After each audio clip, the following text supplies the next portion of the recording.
mbega umuririmbyi w'indirimbo mpimbazamanza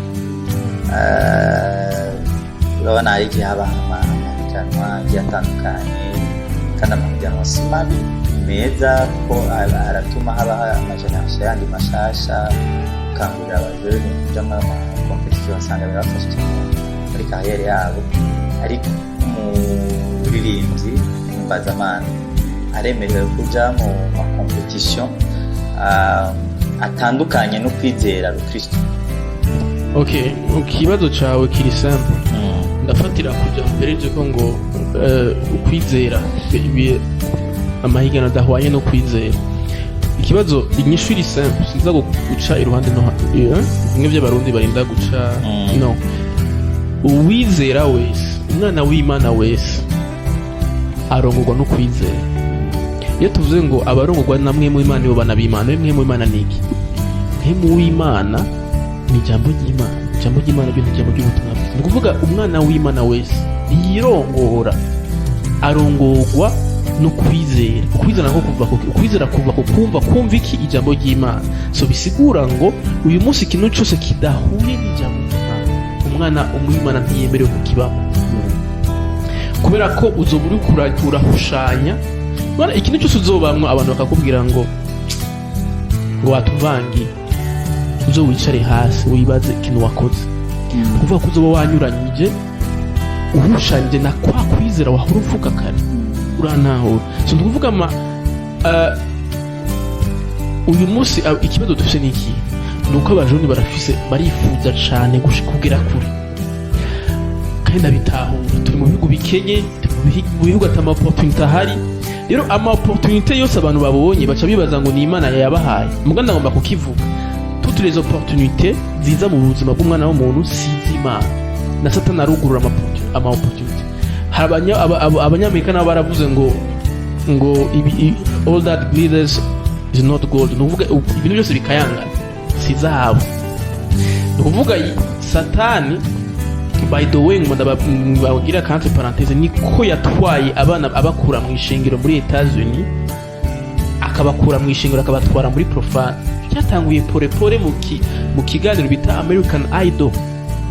Aba artiste ba gospel bashaka kuja kukirondera ba Beyonce barimba mu ishengero bajya bose muzo amazina akomeye baririmbye b'Abanyamerika. Nukuvuga rero fo gutira attention bitangura pore uba ntiba directement bakubwira ngo ugiye oya bakubwira ati ni opportunité kugira talent yawe umuntu agira iki ayishira habona. Mugabo umaze kwemera proposition Satani biba biheze. Abantu bazi yuko Imana ariyo yugurura gusa imiryango, sivyo? Na Satani arugurura imiryango. Kuko Satani yarabwiye Yesu ati niwansenga ndaza kuguha fame, ndaza kuba rurangirana mu isi yose, ndaza kuguha bijya bintu byose. Sabite ko Satani arabitanga. Tubigere muhora mwumva mu Banyamerika ngo his soul yaradandaje umushaha wiwe uranawe. Rero uyu munsi je nibaza ko abantu benshi bararonka opportunity menshi. Abaririmbyi bacu umunsi bakamura aba gospel bikora ko batararonka proposition y'amahera menshi kugira tumenyekane nyuma baririmba gospel batari muri kufane hoho kana kivuga ni wakora bito ku mwana w'Imana ukaja muri event ya profane uzoba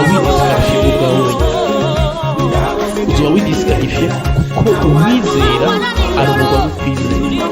Ikibazo dufise rero niki nuko abantu bose ntibakirwa no kwizera, barongorwa n'ijwi ry'abapastori babo y'abadadi babo, barongorwa n'ivyo abantu bababwiye, bakarongorwa n'ivyo abajumese bababwiye, bakarongorwa n'ivyo abandi bantu bababwiye. Kubera bamubwiye ati we gisawa wegenda urakazi wowe mu bushikanye ahantu niryo cyo kiri murongora mwana simye muhira ya murongora. Rero ikibazo dufise abantu uyu munsi kuko dukeneye gushika kure, dukeneye no kuronka ibintu hageze inyungu zacu ntitubaza mu uyu munsi mubwiye tugenda uvuga ubutumwa bwiza mu ruhororo canke hehe abaza kubaza mwembuye mugabo abonye inyungu ziyo ntarinda kubaza mwembuye.